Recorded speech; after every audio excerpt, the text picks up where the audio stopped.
Bom dia, despertos. Rodolfo Camilo aqui com mais uma mensagem do Reino de Deus para você que decidiu despertar. As perguntas sem respostas da terra nos ajudam a lembrar do céu. Quando eu tive esse entendimento, essa revelação, eu me lembrei da vida dos discípulos andando com Jesus, aprendendo a ver a vida, reaprendendo a ver a vida e tendo a oportunidade de entender melhor o reino. Quantas vezes eles vivenciaram coisas sobrenaturais e quantas vezes viram coisas naturais, das quais queriam ter respostas e em meio a tantas perguntas foram direcionados a olharem para o céu, a encontrar sentido não nesta vida, mas na vida eterna. E hoje eu quero falar com você sobre a resposta do reino. E a primeira chave que eu quero deixar no seu coração é: a direção certa vem do céu. A direção certa vem do céu. Em João capítulo 9, verso 1 ao 5, nós lemos: Enquanto Jesus caminhava, viu um homem cego de nascença. E os seus discípulos perguntaram: Mestre, quem pecou para que esse homem nascesse cego? Ele ou os pais dele? Jesus respondeu: Nem ele pecou, nem os pais dele. Mas isso aconteceu para que nele se manifestem as obras de Deus. É necessário que façamos as obras daquele que me enviou enquanto é dia. A noite vem quando ninguém pode trabalhar. Enquanto estou no mundo, sou a luz do mundo.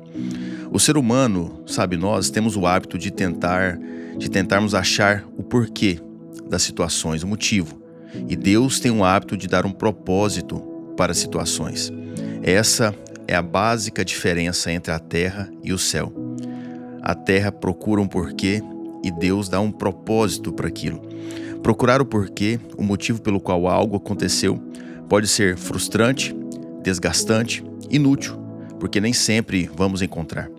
Dar um sentido, um propósito é algo realmente satisfatório, revigorante e eficaz para a nossa vida, porque podemos pegar algo ruim e dar um novo sentido, um novo começo, um novo propósito. Essa é a ciência do reino, essa é a resposta do reino. E os discípulos estavam ali com uma questão, a ser compreendida. Um cego de nascença. Que mal ele havia feito para vir com essa condição? Eu não sei se você, assim como eu, já fez essa pergunta para você mesmo aí, ou para Deus. Uma pergunta nesse sentido: por que isso aconteceu com essa pessoa? Você viu alguém em uma condição menos favorável que a sua e se perguntou: por que ele passa por isso? Eu não sei se isso já aconteceu com você. É uma pergunta profunda, pois ela transita entre o sentimento de sermos mais privilegiados e o de por que somos mais privilegiados. Ao mesmo tempo que você olha para isso e você fica sem resposta, você fica se perguntando aí dentro. E alguém fez essa pergunta para Jesus: Mestre, quem pecou para que esse homem nascesse cego? A questão era também de certa forma histórica, cultural para o povo ali, pois havia cultura de que as doenças ou alguma deficiência era o castigo de Deus dos pecados da família. Essa era a cultura da época. Mas enfim, Jesus não estava preocupado com isso. Jesus promoveu ali uma aula, não do porquê, não da cultura, mas uma aula de para onde devemos olhar. Jesus respondeu: nem ele pecou, nem os pais dele. Mas isso aconteceu para que nele se manifestem as obras de Deus. Quando uma tragédia acontece, geralmente com uma criança, como aconteceu e acontece sempre agora frequentemente, ou um jovem, algo que choca a sociedade, é algo, é natural que esses questionamentos surjam dentro de nós, no meio do povo. E o nosso papel é sempre apontar para o que Jesus apontou. É necessário que as obras de Deus se manifestem. E as obras de Deus se manifestam através de mim e através de você. Sempre através de uma palavra de sabedoria, um comentário prudente e coerente, uma mão estendida, uma palavra de consolo e direcionamento. É isso que Deus espera de nós. Não que tenhamos todas as respostas, mas que façamos a pergunta certa: como Deus pode se mover através de mim nessa situação? É isso que você deve se perguntar, é isso que você deve fazer, é para esse lugar, é para essa direção que você precisa olhar para o céu e se perguntar como Deus pode se mover através de você nessa situação. Segunda chave que eu quero deixar no seu coração: Jesus não chamou ninguém para assisti-lo, mas para segui-lo. Jesus disse: é necessário que façamos as obras daquele que me enviou enquanto é dia. A noite vem quando ninguém pode trabalhar. Enquanto eu estou no mundo, eu sou a luz do mundo. Jesus tinha um jeito peculiar de ensinar. Fazia algo sobrenatural, ao mesmo tempo que deixava os seus enigmas. Enigmas não para serem encobertos e permanecerem ocultos, mas para fazerem seus discípulos pensarem, refletirem e aprenderem com a reflexão. E Jesus comissionou aqueles discípulos, trazendo eles para perto de si, revestindo eles de poder e dando a direção que eles também precisavam fazer as obras do Pai. Veja, é necessário que façamos as obras. Está no plural, Jesus trouxe eles para perto. O que isso quer dizer? Que o comissionamento de manifestar o céu é para aqueles que optaram, decidiram ser discípulos de Jesus. E há uma diferença entre ser um discípulo de Jesus e um simpatizante de Jesus. O simpatizante se emociona com o louvor, adora escutar a palavra, ama frases bíblicas, prega o adesivo da igreja no carro, mas não carrega a cruz. Ele vive uma vida sem renúncia, por opção mesmo, mas também vive uma vida sem unção, sem manifestar o céu. Vive apenas com os olhos na terra. O discípulo não. O verdadeiro seguidor de Jesus é aquele que não se contenta apenas com a aparência de cristão. É aquele que vive por princípios, renuncia à justiça própria, ao orgulho e não se importa com aparência, cargos ou títulos. E até no erro, ele sabe como se portar, porque sabe que vive para agradar a Deus e não as pessoas. O verdadeiro discípulo de Jesus anda na luz, porque Jesus disse: enquanto estou no mundo, eu sou a luz do mundo. Então, se Jesus está em nós, está em mim, está em você, há luz na nossa vida, não trevas. Mas para Jesus estar em nós, nós temos que ser mais do que simpatizantes. Temos que ser discípulos, seguidores, imitar os seus passos, manifestar o reino, porque Jesus não fez plateia, ele fez discípulos. Jesus não chamou ninguém para assisti-lo, mas para segui-lo. E só assim você consegue ser e ter a resposta do reino aqui na terra, amém? Terceira e última chave para encerrarmos. O sofrimento é da terra, a glória do céu. Muitas coisas trazem questionamentos para nós, principalmente os sofrimentos, o nosso e das pessoas que estão à nossa volta ou aqui na terra, enfim, qualquer lugar. Mas nós precisamos nos lembrar que a terra produz sofrimento e o céu detém a glória. Romanos capítulo 8, verso 18 e 19 diz: porque para mim tenho por certo que os sofrimentos do tempo presente não podem ser comparados com a glória a ser revelada em nós. A ardente expectativa da criação aguarda a revelação dos filhos de Deus. Se você olhar bem,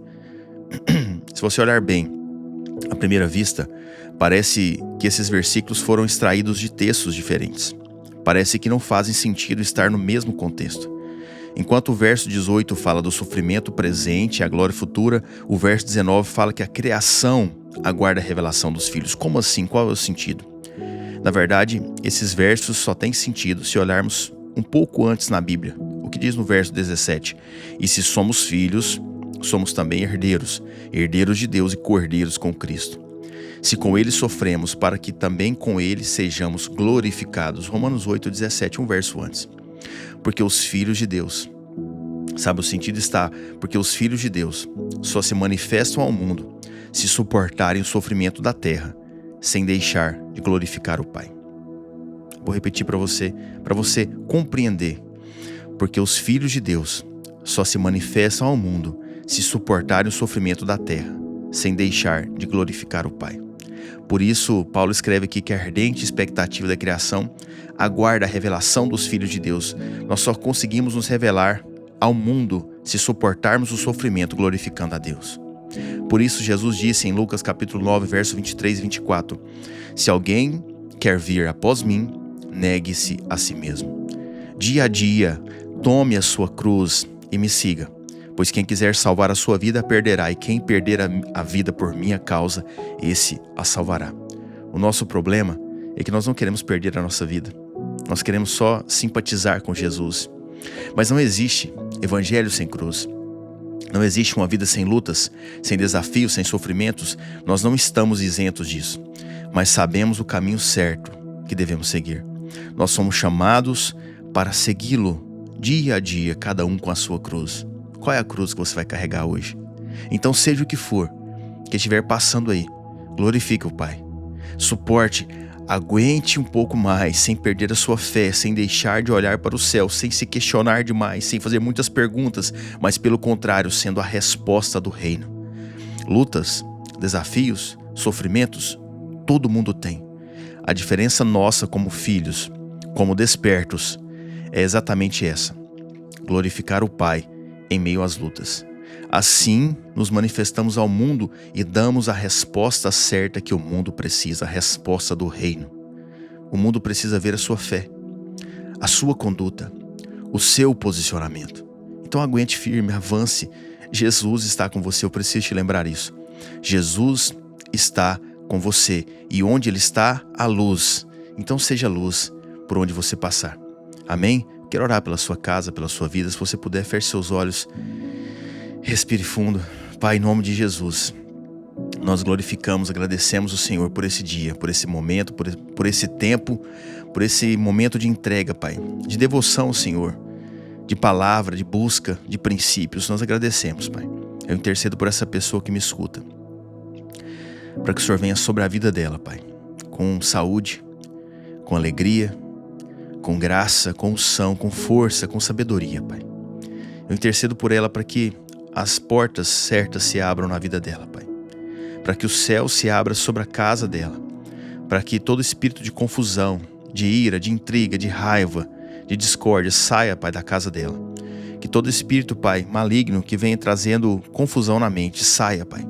Para que Teu Espírito Santo, Deus, permaneça na mente dela, trazendo clareza, fazendo ela suportar as lutas, os desafios, trazendo graça, trazendo alegria para os dias dela, Pai. Em nome do Senhor Jesus, revista ela do Teu poder, da Tua unção. Abençoe, Pai, abençoe cada etapa, cada fase, cada área da vida dela, Pai. Abençoe esse processo que ela está passando hoje, para que ela possa suportar com alegria, glorificando ao Senhor. E que ela possa, Pai, sempre ver a Tua boa mão em todo o caminho dela, em nome e para a honra e glória do Senhor Jesus. Amém e amém. Se você recebe essa palavra, deixa aqui o seu amém, reaja, faça algum sinal de fumaça, me deixe saber que você recebeu e acolheu essa palavra no seu coração, em nome de Jesus. E se você lembrou de alguém, envie para uma pessoa, traga essa pessoa aqui para o grupo, se inscreva no canal. Não sei por onde você está escutando, mas que você seja canal de Deus, deixe o rio correr através da sua vida, em nome de Jesus, amém? E eu termino te lembrando: desperta, tu que dormes, e Cristo te iluminará.